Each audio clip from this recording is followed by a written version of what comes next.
पुण्यार्जक हैं। विद्या अरह गुरु भक्त परिवार, कृष्णा नगर, दिल्ली। श्री राजेश कुमार जैन, श्रीमती अंजना जैन, बेटी अंजलि जैन, सुपुत्र राहुल कुमार जैन, श्रीमती अर्चना जैन, पौत्र तीर्थ जैन, पौत्री तिथि जैन, बेटी दामाद श्रीमती रागिनी, डॉक्टर पूर्वेश राज। प्रतिष्ठान राजेश क्लॉथ स्टोर, शाहपुरा, भिटौनी, जिला जबलपुर, मध्य प्रदेश। पिछले विगत दिनों से ग्रस्तों सदग्रस्त को बनने वाले सूत्रों की चर्चा हम सुन रहे हैं। एक ग्रस्त सदग्रस्त कैसे बनता है? पंडित आसाधर जी के द्वारा वो कारी का चरितार्थ होती है। न्यायोपात्य धनो यजन गुरु गुण सदगिस्त्रिवर्गम भजन नन्नो ज्ञान गुणम तदर्हि ग्रहणे स्थानालियो ह्रीमिया युक्ताहार विहार आर्य समिति प्राज्ञः कृतज्ञो वसी श्रवण धर्म कथाम दयालु रघुभी सागार धर्मम चरित।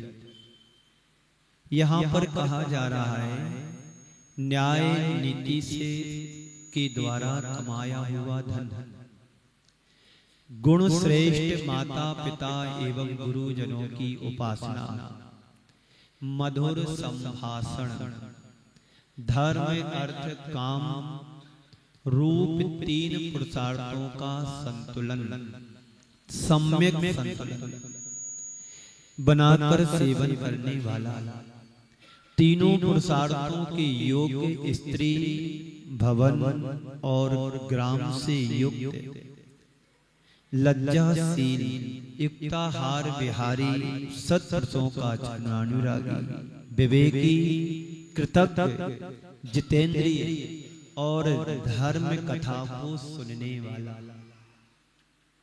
दयालु और पापों से भीति रखने वाला पुरुष ही ग्रस्त सदग्रस्त बन सकता है। इनमें से दूसरे सूत्र की व्याख्या कल भी की थी और आज भी थोड़ी सी आगे ले चलता हूं। कल मैंने कहा था कि व्यक्ति का जैसा दृष्टिकोण होता है, जैसी उसकी सोच होती है, वैसा दृष्टिकोण बनता है। अगर आंख पर हरा चश्मा हो तो सब कुछ तुम्हें हरा हरा दिखाई देगा। आंख अगर ठीक है तो सब कुछ ठीक दिखाई देता है। अगर आंख पर हरा चश्मा लगा लिया जाए तो रेगिस्तान में भी हरियाली जैसी, कश्मीर जैसा हमें दिखाई देने लगता है। जैसी हमारी आंख होती है वैसा हम सबको देखने के लिए मिल जाता है। एक प्रसंग रामायण पर आधारित है। कल महाभारत का प्रसंग सुनाया था, पहले एक चुटकुला सुना दे, फिर बाद में रामायण की बात करेंगे। कल महाभारत दिखा दिया। एक शहर के लड़के की शादी गांव की लड़की के साथ होने वाली थी। जैसे कि अक्सर होता है, लड़कियों को देखने के लिए जाते हैं तो सब कुछ पूछते हैं। तो शहर के लड़के वाले गांव की लड़की के संबंध के लिए घर घर लड़की को देखने के लिए पहुंचे। मेहमान आए हुए हैं। मेहमानों की देखा परखी के साथ जब लड़की कभी पानी लेकर के आती है, कभी नाश्ता लेकर के आती, कभी चाय कॉफी लेकर के आई, इसमें चाल ढाल लड़की का समझ में आ जाता है। कहीं टेढ़ी तो नहीं चल रही, कहीं किसी तरह से चलने में लचक तो नहीं है, चेहरा भी देख लेते हैं। अब लड़के वालों ने पूछा, लड़की तो बड़ी सुशील और अच्छी दिखाई दे रही, सुंदर भी है, पर इसको कुछ धर्म का आता है? इसे कुछ धर्म का आता है? किसने पूछा? लड़के वालों ने। मुकेश के लड़के हैं दो। अब जब लड़की वालों को देखने जाएंगे ना तो पूछेंगे क्यों इसको धर्म का कुछ आता है? प्रताप नगर वालों के लिए नहीं कह रहा, प्रताप नगर वाले तो बड़े धर्मात्मा, उन्हें धर्म की जरूरत नहीं है। वो पेट से भरे हैं, नाक से अफरे हैं, उन्हें जरूरत धर्म की नहीं है। ये तो प्रवचन 170 देशों में प्रसारण होता है, जिनवाणी चैनल से, पारस चैनल से और आदिनाथ चैनल से, तो वो लोग इंतजार करते हैं कब गुरुदेवों का प्रवचन शुरू है। और टीवी के सामने उस समय से 8:30 पर सामने बैठ जाते हैं लोग। शाम को शंका समाधान आता है तो 6:20 से बैठ जाते हैं, 6 बजे से बैठ जाते हैं, कहीं हमारा कुछ मिस ना हो जाए। तो लड़के वालों ने लड़की वालों से पूछा, क्यों इसको धर्म का आता है? बोले आता है। तो रामायण की चौपाई वगैरह तो आती होंगी ना? बोले हाँ आती हैं। सुनाओ बेटा, एक आध चौपाई सुनाओ धर्म की। तो उसने चौपाई के रूप में जो कुछ भी सुना दिया, रामायण के बारे में सुना दिया। फिर थोड़ी देर बाद पूछते हैं, क्यों इसको महाभारत का भी कुछ आता है?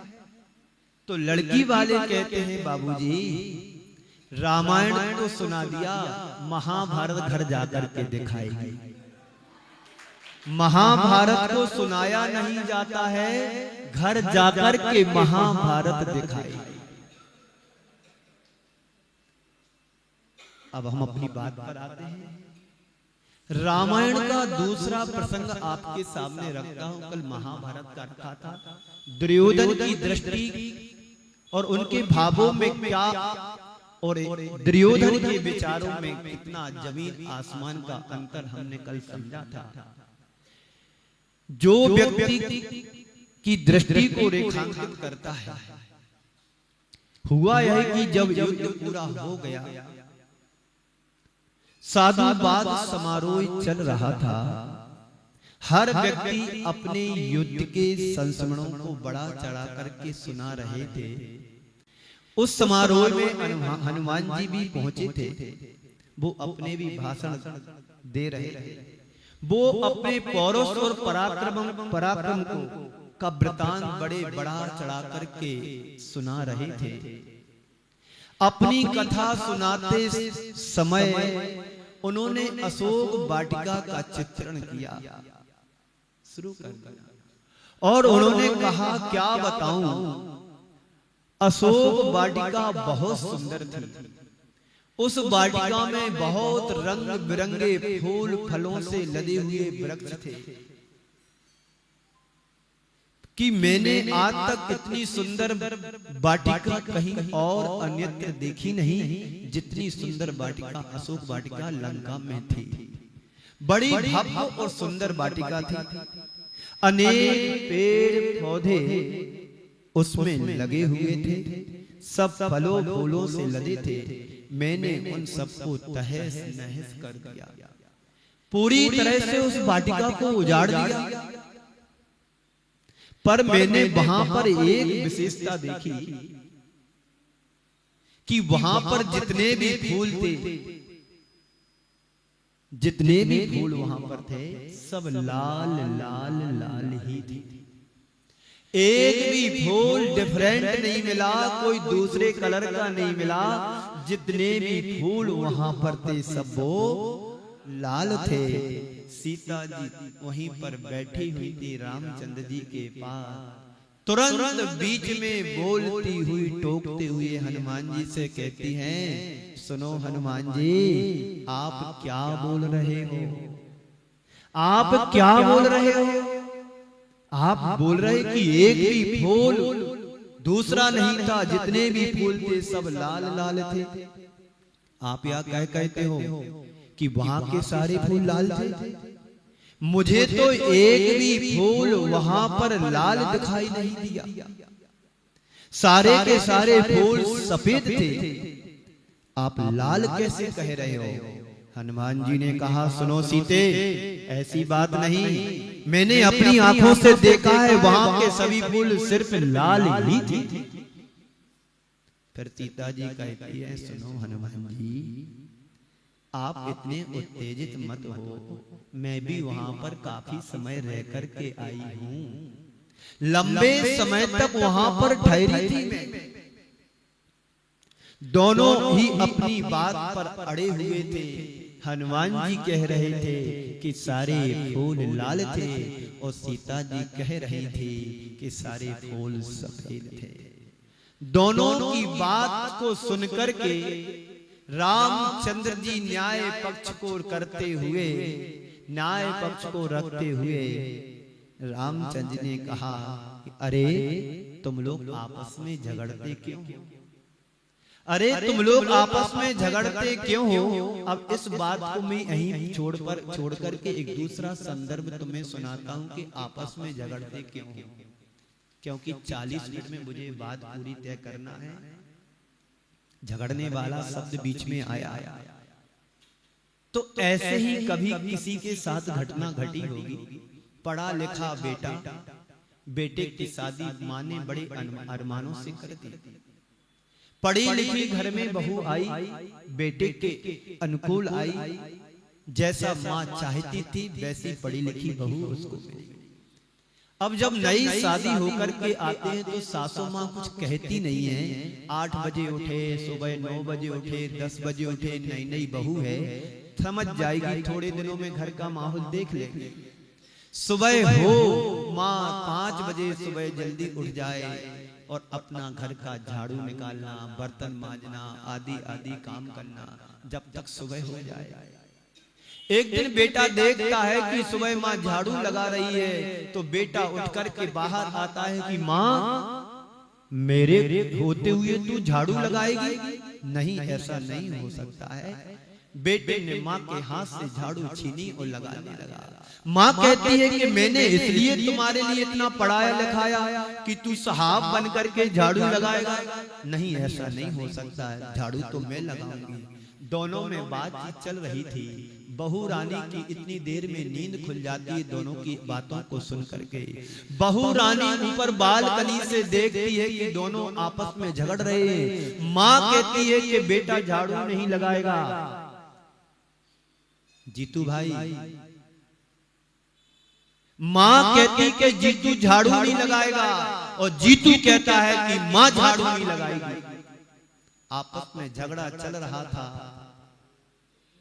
अब जीतू की जो नई नई श्रीमती आई थी वो कहती है सासू माँ सुनो, दोनों जन सुनो, झगड़ते क्यों हो? एक दिन तुम लगा लेना, एक दिन आप लगा लेना, झगड़ते क्यों हो?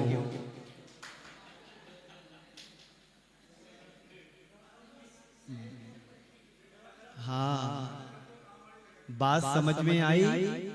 झगड़ने वाले शब्द पर एक प्रसंग मैंने तुमको सुनाया। एक कहीं पर कहां पर कैसी घटना घटी होगी मुझे पता नहीं, लेकिन आज ऐसा हर घर की कहानी है। बिचारी सासू माँ कुएं से ला करके पानी लाती है, इतनी उम्र में झाड़ू पोंछा सब कुछ करती है, बर्तन भी मांजती है। बहू रानी तो पलंग से उतरती नहीं है। जब सब काम हो जाता है तब कहती है माँ जी आप ठीक हो ना, कुछ कमी तो नहीं है काम में। पढ़े लिखों का यही हाल होगा। पुराने के माता पिता उन्हें गंवार दिखाई देते थे, जिन्होंने पाला पोसा बड़ा बनाया युग किया। हमें माता पिता को सम्मान देना चाहिए, गुरुजनों के प्रति उत्साह और उमंग को विनय गुण होना चाहिए। मैं अपनी बात पर आता हूं तो रामचंद्र जी सीता और हनुमान की बात को बड़े ध्यान से गौर से सुन रहे थे, देख रहे थे। हनुमान जी अपनी बात पर अड़े हुए थे, डटे हुए थे कि नहीं, लंका में जितने भी फूल थे सब लाल ही लाल थे। सीता कहती नहीं, वहां पर जितने भी फूल थे सब सफेद सफेद थे। आप लोग भी सोच रहे होंगे, आप लोग भी समझ रहे होंगे कि ऐसा तो हो नहीं सकता है, या तो सिर्फ लाल ही होंगे या सिर्फ सफेद ही होंगे। देखो लाल वाले आ गए, लाल वाले और सफेद वाले, दोनों की बातों को सुनकर के फिर रामचंद्र जी ने कहा कि अरे झगड़ते क्यों हो? दोनों की बात सही है। अरे ऐसा हो सकता है कि सीता की भी सही हो और मेरी भी सही हो? ये तो थोड़ा जज नहीं रहा है। फिर भी रामचंद्र जी बड़े प्यार से कहते हैं चाशनी लगा करके, चाशनी लगाना जरूरी है। यहाँ पर घेवर बनते हैं, देवर को भाभी घेवर खिलाती है चाशनी डाल डाल कर। राजस्थान की मिठाई है। मैं कहना चाहता हूं जो भी राजस्थान आए तो गोपीनाथ के यहाँ का घेवर जरूर खा करके जाए। गोपीनाथ है क्या नाम? गोपाल दास, गोपीनाथ नाम से है। नमकीन की दुकान है, घेवर की दुकान भी है। तो दोनों की बात सही है। सही कोई एक ही होगा, या तो फूल लाल या फिर सफेद होंगे। रामचंद्र जी ने कहा तुम्हें इसका रहस्य मालूम नहीं है। मैं अभी बताता हूं एक एक को, सीते के लिए भी बताता हूं और हनुमान जी के लिए भी बताता हूं। जिस समय तुम लंका में गए थे, रामचंद्र जी हनुमान जी से कह रहे हैं जिस समय तुम लंका में गए थे तुम्हारी आंखें क्रोध से लाल हो रही थी। ये बात अलग है, साड़ी लाल पहन लो तो लाल हो जाओगे क्या? स्वभाव तो जो रहेगा तो वही रहेगा। पर राम हनुमान जी के साथ की बात है कि जिस समय तुम लंका में प्रवेश कर रहे थे, लंका में गए थे, तुम्हारी आंखें क्रोध से लाल हो रही थी, इसलिए तुम्हें सारे फूल सिर्फ लाल ही दिखाई दे रहे थे, क्योंकि क्रोध की आंखों में सात्विकता कभी झलक नहीं सकती है। जिस व्यक्ति के अंदर क्रोध तमा रहा हो, ओंठ फड़फड़ा रहे हो, बाहें लड़ने के लिए तैयार हो रही हो, तो उनका क्रोध भी सातवें आसमान को छूने लगता है। उन्हें जो भी दिखाई देगा, हर व्यक्ति की दृष्टि में, हर व्यक्ति के लिए उनकी आंखों में क्रोध दिखाई देगा। इसलिए तुम्हें सारे फूल लाल दिखाई दे रहे थे। सीता का मन सात्विक था, क्योंकि सीता वहीं पर बैठी थी, उसके अंदर किसी भी तरह की उत्तेजना नहीं थी, क्रोध नहीं था, आवेग नहीं था। वो सात्विक प्रवृत्ति से वहां पर बैठी हुई थी, क्योंकि उनका हृदय सात्विकता से भरा था। इसलिए उन्हें सारे फूल सफेद ही दिखाई दे रहे थे। संत कहते हैं जैसी दृष्टि होती है वैसी सृष्टि का निर्माण हो जाता है। आपके मन में किसी के प्रति दया करुणा का भाव यदि होता है, तो सामने वाले के प्रति भी दया करुणा का भाव तुम्हारे प्रति उमड़ने लगता है। कभी आपने अनुभव भी किया होगा, आप जिसके बारे में अच्छा सोचते हो, सामने वाला भी तुम्हारे बारे में अच्छा सोचने लगता है। आप किसी को हृदय से याद करो कि बहुत दिन हो गए फोन नहीं लगाया है, और लगाते हैं भूल जाते हैं व्यस्तता के कारण। जब कभी तुम उनसे बात करते हो तो सामने वाला कहता है भाई साहब जी मैं भी बहुत दिन से सोच रहा था कि आपसे बात करूं। ओम शांति। मैं आपसे बात करूं, ये संप्रेषण कैसे हुआ? इधर आपने सोचा, उधर सामने वाले ने सोचा। ये संप्रेषण ही हमारी विचारधारा को दर्शाती है कि आपका पर प्रकृति के प्रति स्नेह प्रगाढ़ है। तो जैसी सोच बनती है वैसा विचार ढलने लगते हैं, और जैसे विचार ढलते हैं वैसे तुम्हारे आचरण में परिवर्तन आ जाता है। बंधुओं, सो जैसी दृष्टि वैसी सृष्टि वाली बात है। यदि हमारे अंदर बुराई होगी तो हमें सब कुछ बुरा बुरा ही दिखाई पड़ता है, और यदि हमारे अंदर सच्चाई होगी, अच्छाई होगी, तो सब कुछ मुझे अच्छा ही दिखाई पड़ता है। अपनी दृष्टि पर सब कुछ निर्भर करता है कि गुणी जनों को देख हृदय में मेरे प्रेम उमड़ आवे। सज्जन पुरुषों को देख ही हमारे हृदय में प्रेम व्यवहार पनपने लगता है। नरेंद्र भाई, घड़ी के 9:09 हो गए। सुबह तुम्हारा अभी हुआ, 5 बजे सो उठने के बाद 1 घंटे सो करके आ रहा है। नींद आती है इसलिए जे कम आती है, नींद आती है इसलिए कम आते हैं। मैं कहना चाहता हूं नींद आई तो आने दो, पर दरवाजे बंद कर लो, नींद नहीं आ पाएगी। आंख बंद करते नींद आ जाती, दरवाजे बंद करो तो नींद नहीं आएगी, पर नींद भी चली जाएगी। तो हमारे अंदर जैसा दृष्टिकोण होता है वैसे हमारी आगे की व्यवस्थाएं सुनिश्चित होती हैं। तो गुड़ी जनों को देख हृदय में मेरे प्रेम उमड़ा, प्रेम उमड़ना चाहिए, क्रोध नहीं। आज व्यक्ति का अनुराग गुण के प्रति नहीं रहा और ना ही गुणवानों के प्रति रहा। जहां गुणवान को देख करके उसके प्रति हमारे हृदय में हर्षित होना चाहिए, वहां उसे देखने के बाद व्यक्ति के मन में ईर्ष्या उत्पन्न होने लगती है।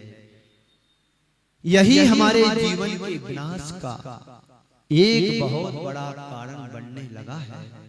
यही से हमारा पतन प्रारंभ हो जाता है। विडंबना भी तो देखो, विडंबना भी तो देखिए कि आज व्यक्ति को किसी परमात्मा से ईर्ष्या नहीं होती है। बोलो हुई कि पारसनाथ भगवान इतने महान क्यों हो गए, शांतिनाथ भगवान इतने महान क्यों हो गए। सभी जनता, सभी श्रद्धालु उन्हीं का नाम लेते, बोलो शांतिनाथ भगवान की जय, बोलिए पारसनाथ भगवान की जय। परमात्मा से आज तक किसी की ईर्ष्या नहीं। बोलो आप लोगों को हुई? मुझे हुई। मुझे ईर्ष्या भगवान से हुई। बोलो क्यों? पूछो। इसलिए मुझे ईर्ष्या हुई, मैं आपके साथ चल रहा था, आप मुझे छोड़ करके क्यों चले? आप भगवान बने, मुझे क्यों भगवान नहीं बनाया? इसलिए मुझे ईर्ष्या हो रही है, होगी जब तक मैं भगवान नहीं बनूंगा। यहाँ ईर्ष्या करना फिर भी ठीक दिखती है, पर देख दूसरों की बढ़ती को कभी ना ईर्ष्या। किसको सुनाते हो? रामलाल को कि श्यामलाल को? पंकज को? टीके को सुनाओ, दिखते ही नहीं है, टीका लगा के चला गया।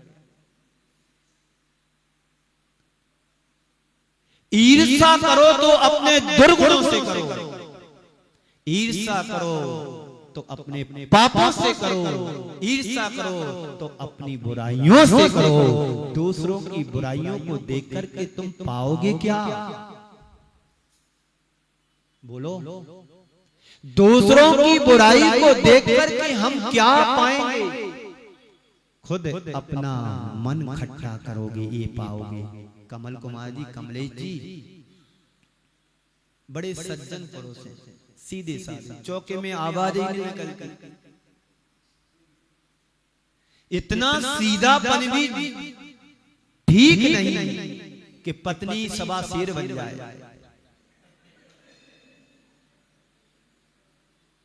यही हो रहा आज के जमाने में, पति बेचारे सीधे साधे और पत्नी सवा शेर बन करके आ जाती। इसलिए किसी ने कहा है, बिगड़े हुए पतियों पर दिन भर में एक फटकार जरूरी है, बेलना की। बेलन होता ना, रोटी बेलने वाला। बिगड़े हुए पतियों के लिए दिन भर में एक बार फटकार जरूरी है। मैं नहीं कह रहा हूं, अनामिका अंबर कह रही है। कविता सुनो उसकी, मैंने सुना था एक बार। इन बिगड़े हुए पतियों पर दिन भर में एक फटकार, इसलिए मेरा मायका बड़ा तगड़ा है, किसी की जरूरत भी नहीं, पर ऐसा नहीं करना है। तो कहने का मतलब है कि हमें ईर्ष्या अपने दोषों, दुर्बलताओं, दुर्गुणों पर करना है, ना कि किसी दूसरों की बढ़ोतरी को देख करके। हम किसी और की ईर्ष्या करते हैं, उन पर ईर्ष्या करते हैं, तो हम उनसे बुराई ही ग्रहण करते हैं, कभी सद्गुण प्राप्त नहीं कर पाएंगे। क्योंकि बर्तन यदि गंदा है तो उसमें दूध भी रखा जाएगा, तो खट्टा हो जाएगा, फट जाएगा, किसी काम में नहीं आएगा। संत तो कहते हैं हमारा मन रूपी बर्तन यदि साफ स्वच्छ है तो उसमें जो भी रखा जाएगा बड़ा अच्छा रहेगा। और इस मन रूपी कटोरे में यदि तुम्हारे ईर्ष्या के कीटाणु लगे हुए हैं, द्वेष और विद्वेषता की बुराइयों के कीटाणु, गंदगी पड़ी हुई है, यदि तुम उस पर अच्छी चीज डालोगे तो सब कुछ गड़बड़ हो जाएगा। तो क्या चाहते हो? चातुर्मास में मन रूपी कटोरे को मांझ लो, दिमाग को मांझ लो, मन को मांझ लो। मन को मांझोगे जीवन संभल जाएगा, और मन में गंदगी रखोगे जीवन पतन की ओर चला जाएगा। क्या चाहते हम? बोलो। जीवन का उत्कर्ष की पतन। महाराष्ट्री पतन कैसे? बड़ी मुश्किल से तो मनुष्य पर्याय को पाया और आप पतन की बात करते हो। पतन नहीं होना चाहिए, पते की बात समझना चाहिए। पते की बात को समझोगे, माता पिता के प्रति सहानुभूति रखोगे, गुरुजनों के प्रति, उनके प्रति उपासना करोगे उनकी, तो निश्चित हमारा हृदय एक दिन परिवर्तित अवश्य होगा। गुण ग्रहण का भाव रहे, दृष्टि दोषों पर न जाए। ये मेरी भावना है, किसी और की भावना नहीं है। मेरी भावना सबकी भावना बने, ये भाव हृदय में जगाना चाहिए। तो विडंबना भी देखिए कि ईर्ष्या होती है तो कभी परमात्मा से नहीं हुई। अनाचारी किसी गुंडे के प्रति किसी के मन में ईर्ष्या नहीं होती है। बताओ, किसी भिखारी को देख करके ईर्ष्या हुई कि ये भिखारी बना तो हम भी भिखारी बन जाए? पर हाँ, किसी की 10 मल्टी फ्लैट को देख करके इतनी बड़ी मल्टी बना ली, इतने ज्यादा किराए से रूम दे दिए, हॉस्टल बना दिया, पीजी बना दिया, बड़ा धन्ना सेठ बन गया आजकल। कल तक तो मैंने देखा था 1 साल पर साइकिल पे घूमता था, आज तो बड़े मकान महल में रहने लगा, पॉश एरिया में। इसको देख करके व्यक्ति के हृदय में ईर्ष्या आती है। ईर्ष्या सबसे बड़ा हमारी आत्मा का शत्रु है। मिथ्यात्व जैसा शत्रु है, उससे कहीं ज्यादा ईर्ष्या है। तो हम अपने आपसी संबंधों में ईर्ष्या क्यों करें? आप लोग चुनाव करते हैं ना, सभा का करते कि नहीं करते? मैं आप लोगों से कहना चाहता हूं, चुनाव नहीं चयन होना चाहिए। चुनाव में राग देश की दीवारें खड़ी होती हैं और चयन में गले मिलते हैं, सद्भावना फैलती है, बुराई दूर होती है, झगड़े समाप्त हो जाते हैं। और आप लोग इससे विपरीत करते हो। चुनाव में 2 पक्ष खड़े होते हैं, जे इस पक्ष वाला, जे इस पक्ष वाला। एक जीत गया, अब उससे बात ही नहीं करना है, उससे बोलना नहीं, उसने मंदिर आना बंद कर दिया। बेचारा पूजन पाठ धर्म ध्यान करता था, साधु संतों की प्यार व्यवस्था में रहता था, और इस चुनाव में आकर के उसने जीवन को पतन की ओर ले गया। 2 साल 3 साल 5 साल के पद के पीछे जिंदगी भर के लिए अपने आप को कलंकित कर लेते हो। इसलिए चुनाव नहीं चयन होना चाहिए, सम्मति से कि 5 वर्ष मैं रहा हूं, आप भी 5.25 वर्ष रहो, कोई दिक्कत नहीं। आप हमारे ज्येष्ठ भ्राता हो, आप हमारे छोटे भाई हो, आप हमारे पिता तुल्य हो, आप हमारे ऐसे हैं। ए सौहार्द, ए प्रेम वात्सल्य आज समाज के बीच से दूर चला जा रहा है। वो स्थान द्वेष, राग, देश और ईर्ष्या ने स्थान पा लिया। बोलो, ऐसा होता कि नहीं होता? जीतू को अध्यक्ष बोर्ड 1 ज्यादा दे दी, अब जिसको 1 कम मिली उसने बोलना बंद कर दिया। बोलो, यही हो रहा है, यही नहीं होना चाहिए। तो अनाचारी के प्रति तुम्हारे मन में द्वेष नहीं आएगा, गुंडे को देख करके द्वेष भी ईर्षा नहीं आएगी, लुच्चा लफंगे को देख करके ईर्षा आएगी कि लुच्चा लफंगा बन गया, मेरे को ही बनना है। इसने 4 गालियां दी तो हम 10 गाली देने की ताकत रखते हैं, ये तो जानते हैं। रावण को देख करके किसी को ईर्षा हुई, राम को देख करके किसी को ईर्षा हुई, पर रामचंद्र जी को देख करके ईर्षा सबको हो रही। जो आज के रामचंद्र जी है ना, उनकी बात कर रहा हूं, उस जमाने की नहीं। ईर्षा होगी तो धर्मात्मा से होगी, ईर्षा होगी तो बुरी जनों से होगी, और ईर्षा होगी तो सेठ साहूकारों से होगी, ईर्षा होगी तो महावीर से होगी, ईर्षा होगी तो रामचंद्र से होगी। उस जमाने के महावीर नहीं, वो तो भगवान बन गए। आज जो कुर्सी पर बैठे, अरे जिंदगी भर नौकरी करी, इतना 3 खंड का मकान कैसे बना लिया? जरूर कुछ ना कुछ गड़बड़ है, इनने घूस ली होगी बाजू के दरवाजे से, रिजर्व बैंक में से। चलो हम तुम्हारे 2000 की 1000 में बदल रहे, पर 1 लाख के 75,000 देंगे। पर व्यक्ति को ये पता नहीं कि इसने मेहनत करके पसीना बहा करके परिवार को इतनी ऊंचाई तक ले गया है, पर दिख रहा है कि 3 खंड की हवेली, जरूर कुछ न कुछ गड़बड़ किया होगा।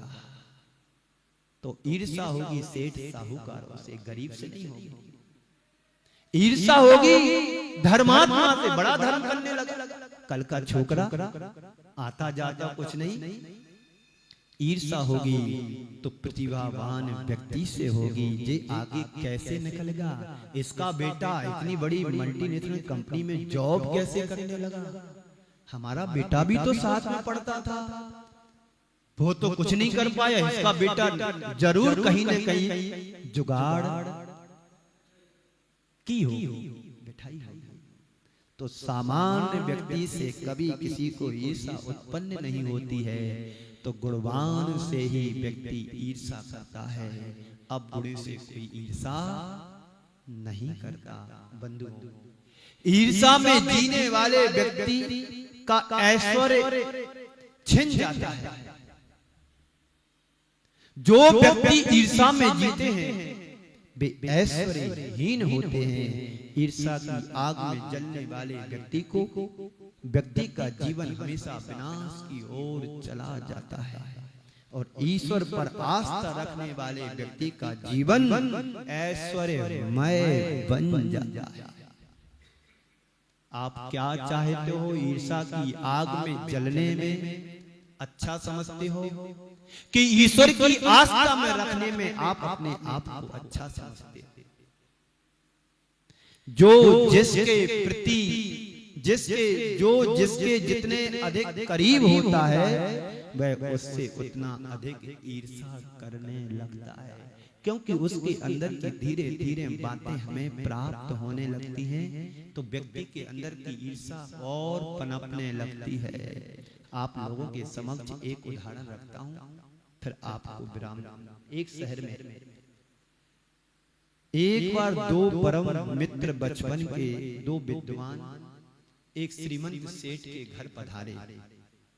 दोनों पंडित बड़े विख्यात थे, उनकी ख्याति प्राप्त पूरे देश में फैल रही थी। बड़े ज्ञानी थे, तत्वज्ञ थे, पीएचडी किए हुए थे, बड़े विद्वान, नाम चलता था।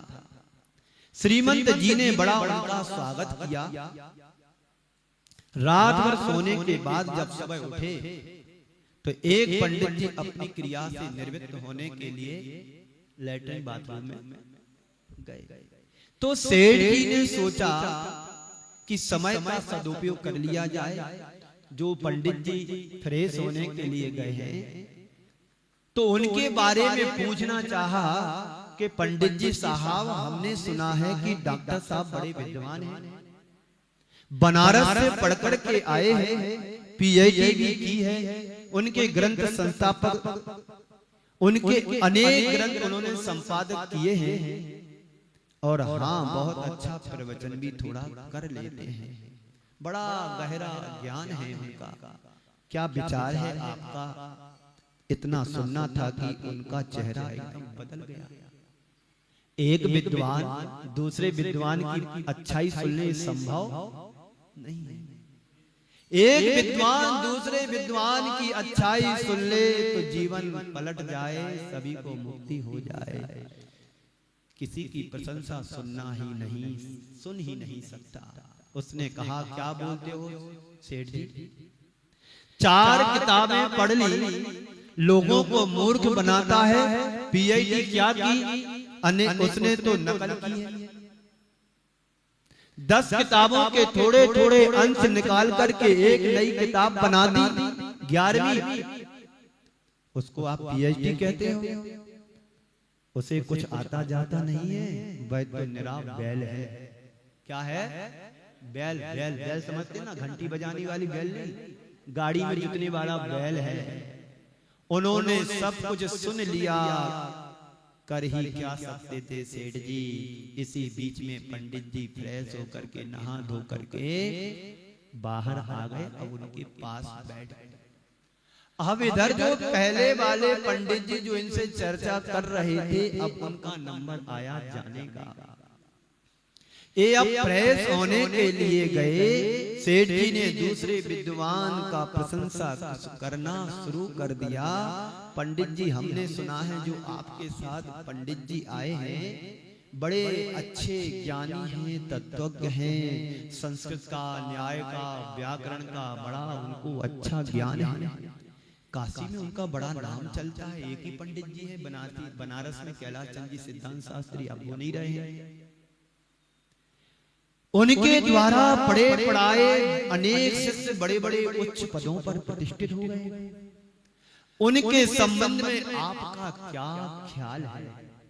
विद्वान ने कहा, कहां की बात सुन ली तुमने? उसको कुछ आता जाता नहीं है। यह आदमी निपट गधा है। क्या है? गधा है। एक निरा बैल और दूसरा गधा। अब दूसरे पंडित साहब भी अब तक आ चुके। बस क्या था, दोनों पंडित जी लोग नहा धो करके तैयार हो गए। सेठ जी ने सोचा, समय हो रहा 8 बजे का, इनको नाश्ता की व्यवस्था की जाए। इनको नाश्ता की व्यवस्था की जाए। सेठ जी नाश्ता लेकर के क्या आए? एक टोकरी में भूसा और एक टोकरी में घास। बैल भूसा खाता है, गधा घास खाता है। उन्होंने कहा, पंडित जी इसे स्वीकार कीजिए, यह देखना था। दोनों आग बबूला हो गए। श्रीमंत ने कहा, मेरा इसमें कोई अपराध नहीं है, अपराध क्षमा करें पंडित जी साहब। इस कार्यक्रम के पुण्यार्चक थे विद्या अरह गुरु भक्त परिवार, कृष्णानगर, दिल्ली। श्री राजेश कुमार जैन, श्रीमती अंजना जैन, बेटी अंजलि जैन, सुपुत्र राहुल कुमार जैन, श्रीमती अर्चना जैन, पौत्र तीर्थ जैन, पौत्री तिथि जैन, बेटी दामाद श्रीमती रागिनी, डॉक्टर पूर्वेश राज। प्रतिष्ठान राजेश क्लॉथ स्टोर, शाहपुरा, भिटौनी, जिला जबलपुर, मध्य प्रदेश।